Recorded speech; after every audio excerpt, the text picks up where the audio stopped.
Hello అండి, అందరికీ నమస్కారం. మన చందమామ కథలకు మనసారా స్వాగతం. మనం బొమ్మరిల్లులోని వసుంధర గారి రచన నూరుకట్ల పిశాచం కథలు చెప్పుకుంటున్నాం కదండి. అందులోని 64వ కథ దేవుని రాజ్యం ఇప్పుడు చెప్పుకుందామండి. ఇక కథలోకి వెళ్దామా మరి. ఒకానొకప్పుడు కోసల దేశాన్ని భక్తిసేనుడనే రాజు పరిపాలిస్తూ ఉండేవాడు. ఆయన శివపూజా దురంధరుడు.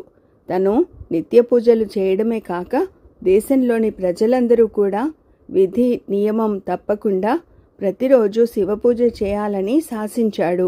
అందుకై దేవాలయాలు లేని చోట శివాలయాలు కట్టించాడు. పాడుబడ్డ శివాలయాలన్నింటినీ బాగు చేయించాడు.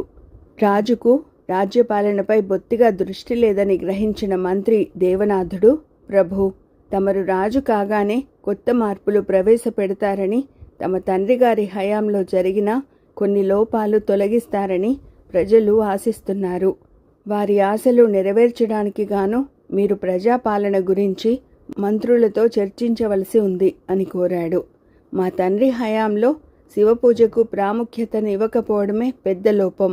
ఇప్పుడు ఆ లోటు తీరింది కాబట్టి ఇక మీదట ప్రజలకేమీ ఇబ్బంది ఉండదు. అన్నింటికీ ఆ శివుడే ఉన్నాడు అన్నాడు భక్తిసేనుడు. చేసేది లేక మంత్రి మిన్నకుండిపోయాడు. ఇలా కొన్నాళ్ళు గడిచేసరికి రాజ్యంలో క్షామం వచ్చింది. ఎందరో ప్రజలు తిండి లేక చనిపోయారు. ఇది తెలిసి భక్తిసేనుడు ఎంతో బాధపడి, నేను శివుణ్ణి పూర్తిగా నమ్మాను, ఇలా ఎందుకు జరిగింది అన్నాడు. నిజానికి రాజ్యపాలన బాధ్యత శివుడిది కాదు, రాజుది. కానీ ఎవరు ఎంత చెప్పినా భక్తిసేనుడికి ఆ విషయం అర్థం కావడం లేదు. అందుకని మంత్రి ఓ కొత్త ఉపాయం ఆలోచించాడు. అతడు రాజుతో, ప్రభు, మన దేశంలో శివుడెక్కడే దేవుడు కాదు, శ్రీ మహావిష్ణువు కూడా శివుడంతటి దేవుడు. శివపూజ మైకంలో మీరు ఆయన్ని నిర్లక్ష్యం చేశారు. అందుకు విష్ణువు అలిగి తన ప్రతాపం చూపించాడు అన్నాడు. అలా విష్ణువు తన ప్రతాపం చూపిస్తే శివుడు ఊరుకుంటాడా అన్నాడు భక్తిసేనుడు. శ్రీ మహావిష్ణువుని నిరోధించగల శక్తి శివుడికి లేదని ఎన్నో పురాణాలు ఘోషిస్తున్నాయి. మన దేశంలో కూడా ఆ విషయం ఇప్పుడు రుజువైంది అన్నాడు దేవనాథుడు. అయితే ఇప్పుడు నేనేం చేయాలి అన్నాడు భక్తిసేనుడు సాలోచనగా. ప్రభు, వారి వారి ఇష్టానుసారం ప్రజలు వారి వారి దేవుళ్లను పూజించుకుంటారు. మీరు దేవుళ్ల గురించిన ఆలోచన వదిలిపెట్టి ప్రజాపాలనను పట్టించుకోండి అన్నాడు మంత్రి దేవనాథుడు. కానీ నాకు విషయం అర్థం కావడం లేదు. మన పొరుగురాజు విష్ణు భక్తుడు. ఆయన రాజ్యంలో ఏ క్షామం లేదు, ప్రజలు సుఖంగా ఉన్నారు. అంటే శివుడికి విష్ణు అంటే అసూయ లేదనేగా? మరి విష్ణువుకి శివుడంటే అసూయ ఎందుకు అని అడిగాడు భక్తిసేనుడు అనుమానంగా. పొరుగురాజు విష్ణు భక్తుడే కానీ ఆయన తన భక్తి ఏదో తానే చూసుకున్నాడు తప్ప అనునిత్యం విష్ణు పూజలు చేయమని ప్రజలను శాసించలేదు. మీరలా చేశారు అన్నాడు దేవనాథుడు. అందువల్ల విష్ణువుకి ఏమిటి నష్టం? నేను విష్ణువుని పూజించవద్దని ప్రజలకు చెప్పలేదే అన్నాడు భక్తిసేనుడు ఆశ్చర్యంగా. ప్రభు, రాజైన వాడు ఎప్పుడూ కూడా మతం గురించి ప్రజల్ని శాసించకూడదు. అందువల్ల ప్రజలలో కలతలు రేగుతాయి.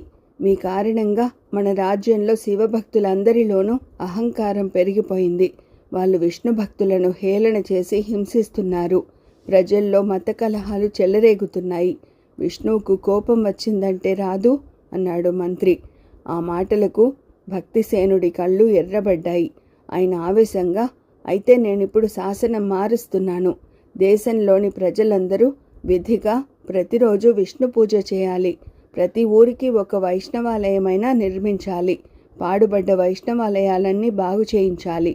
గతంలో శివపూజ గురించి చేసిన శాసనాన్ని ఇప్పుడు ఉపసంహరించుకుంటున్నాను అన్నాడు. దాంతో మంత్రి దేవనాథుడు కలవరపడ్డాడు. ప్రభు, ఇలా చేయడం వల్ల ప్రయోజనం ఏముంది? ఈసారి శివుడికి కోపం రావచ్చు అన్నాడు. అలా ఎందుకు జరుగుతుంది?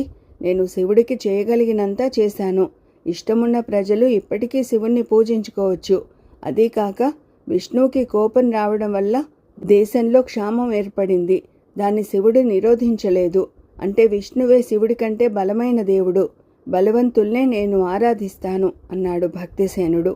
ఆ పైన మంత్రి ఏమి చెప్పినా పట్టించుకోలేదు రాజు. రాజశాసనం అమలు జరిగింది.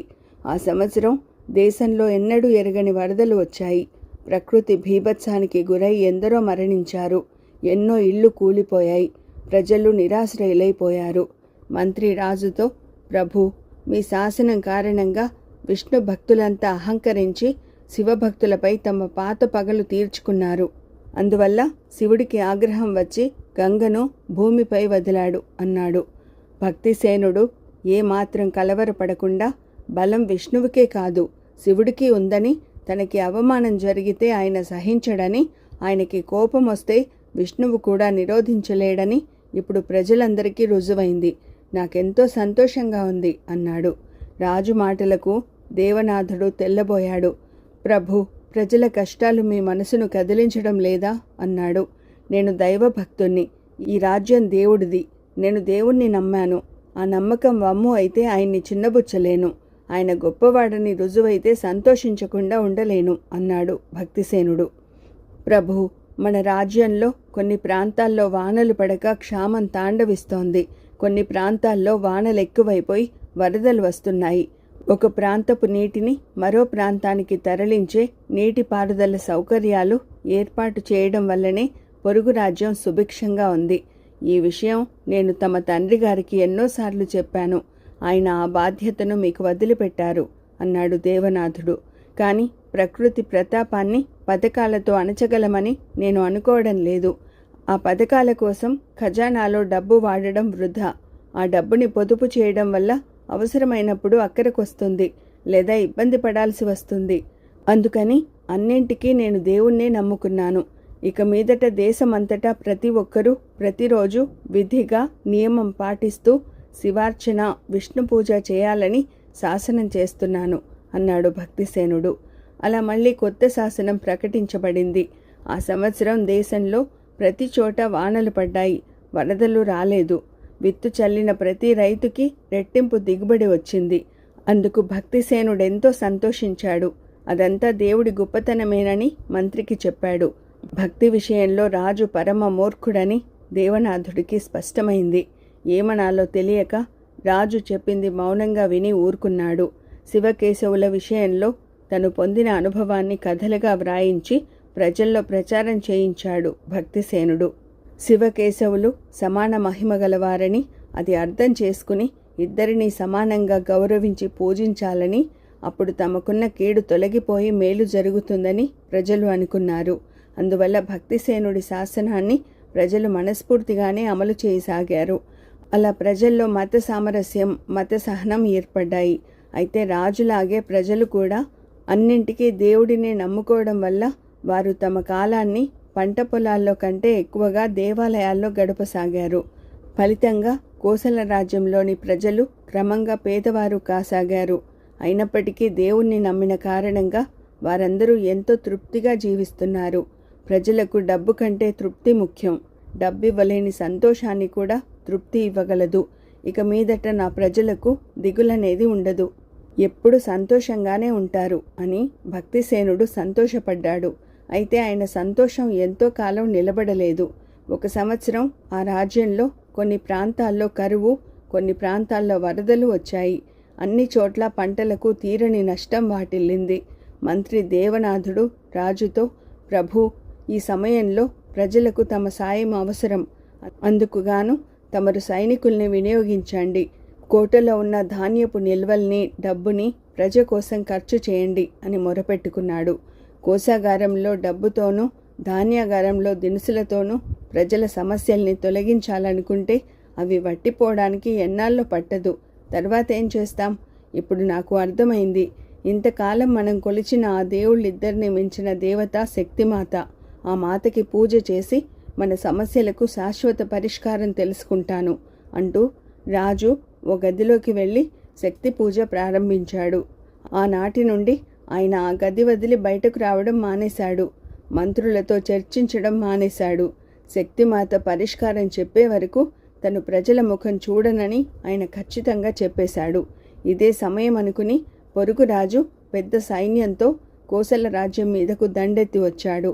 తప్పనిసరి పరిస్థితుల్లో దేవనాథుడు వెళ్ళి భక్తిసేనుణ్ణి కలుసుకుని విషయం చెప్పాడు. భక్తిసేనుడు ఏమాత్రం కలవరపడలేదు. నాకు శక్తిమాత మీద నమ్మకముంది. నేను నా పూజ కొనసాగిస్తాను. మీరు మన సేనాని కలిసి యుద్ధానికి వెళ్ళి శత్రు సైన్యాన్ని ఎదుర్కొండి. శక్తిమాత మనల్ని కాపాడుతుంది అన్నాడు. ప్రభు, తమరు ప్రోత్సహిస్తే సైనికుల్లో ఉత్సాహం పుడుతుంది. రాజు కనపడకపోతే సైనికులు నిర్వీర్యులైపోతారు అన్నాడు మంత్రి. కాని రాజు వినిపించుకోలేదు. అన్నింటికీ ఆ శక్తిమాతే ఉంది అన్నాడు భక్తిసేనుడు నిర్వికారంగా. చేసేది లేక దేవనాథుడు తానే యుద్ధానికి వెళ్ళి పొరుగురాజుతో తలపడాలనుకున్నాడు. ఆ సమయంలో పొరుగురాజు పంపగా ఓ రాయబారి వచ్చి తన రాజు సందేశాన్ని తెలియపరిచాడు. మీ రాజ్యంలో అరాచకముంది. ఆ అరాచకాన్ని తొలగించి రాజ్యాన్ని సుభిక్షంగా మార్చాలన్నది నా సంకల్పం. మీ ప్రజల నుంచి ఎందరో ప్రతినిధులు వచ్చి కోరడం వల్లనే నేను ఈ దండయాత్రకు వచ్చాను. నా సైన్యం అపారమైనది. ఆ పైన నాకు మీ ప్రజల మద్దతు కూడా ఉన్నది. అనవసరపు రక్తపాతం నాకిష్టం లేదు. వెంటనే లొంగిపోండి. అందువల్ల జన ధన మాన నష్టం జరగకుండా ఆపవచ్చు అన్నది ఆ సందేశం. దీన్ని మంత్రి రాజుకు చేరవేశాడు. భక్తిసేనుడికి అప్పుడు కలిగిన ఆగ్రహం అంతా ఇంతా కాదు. ఆయన తన ముందున్న శక్తి విగ్రహాన్ని చేత్తో ఒడిసి పట్టుకుని, నేను చేసిన పెద్ద తప్పల్లా దేవుడు ఉన్నాడని నమ్మడం. ఇప్పుడు ఈ విగ్రహాన్ని ముక్కలు ముక్కలు చేసి ఆ తప్పు దిద్దుకుంటాను అంటూ ఆ విగ్రహాన్ని నేలకేసి కొట్టబోయాడు. అప్పుడు గదిలో పెద్ద మెరుపు మెరిసింది. మూర్ఖుడా, ఇది దేవుని రాజ్యం. నీవు నా ప్రతినిధివి. నీవు నన్ను స్తోత్ర పాఠాలతో ముంచెత్తుతూ నా ప్రజలని అలక్ష్యం చేశావు. నీవు స్తోత్ర పాఠాలకే సమర్థుడివి, ప్రజాపాలనకు అసమర్థుడివి. అందుకే నిన్ను మార్చి మరో ప్రతినిధిని నియమిస్తున్నాను. నీ అసమర్థతను నిందించుకో, నన్ను నిందించకు అన్న మాటలు ఆ గదిలో ప్రతిధ్వనించాయి. ఆ మాటలు వినగానే రాజుకు జ్ఞానోదయమైంది. ఆయన వెంటనే దేవి విగ్రహాన్ని యథాస్థానంలో ఉంచాడు. తనే స్వయంగా వెళ్ళి పొరుగురాజుకు లొంగిపోయాడు. పొరుగురాజు భక్తిసేనుణ్ణి పదవీచ్యుతుణ్ణి చేసి తనని కోసల దేశపు ప్రభువుగా ప్రకటించుకున్నాడు. ఆయన పాలనలో కోసల దేశ ప్రజలు కలకాలం సుఖంగా జీవించారు. వినయశీలుడు ఈ కథ పూర్తి చేయగానే రాజుకు సరదాలుండవచ్చు, భక్తి ఉండవచ్చు, అవన్నీ వ్యక్తిగతం. కానీ రాజైన వాడు తన భావాలను ప్రజల మీద రుద్దకూడదు. తన అలవాట్లతో ప్రజాక్షేమాన్ని అలక్ష్యం చేయకూడదు. దేశాన్ని సుభిక్షంగా ఉంచుతూ ప్రజలను చక్కగా పాలించని రాజు పరమ భక్తుడైన దేవుడు కూడా మెచ్చడు. మరి ప్రజల విషయంలో నేను చేస్తున్నదేమిటి? నా తీరు మార్చుకోకపోతే భక్తిసేనుడికి పట్టిన గతే నాకు పట్టదా అని మనసులో మదనపడింది రాణి. మహారాణి ఆలోచనలు ఎలా ఉన్నప్పటికీ ఆమెకి కథ బాగా నచ్చింది. ఆమె కథని మెచ్చుకోగానే వినయశీలుణ్ణి ఆవహించిన 100 కట్ల పిశాచానికి మరో కట్టు విడిపోయింది. మర్నాడు వినోద ప్రదర్శనకు ముందు యథాప్రకారం కథ వినడానికి మళ్ళీ వచ్చింది మహారాణి. వినయశీలుణ్ణి ఆవహించి ఉన్న పిశాచం మరో కథ చెప్పడం ప్రారంభించింది.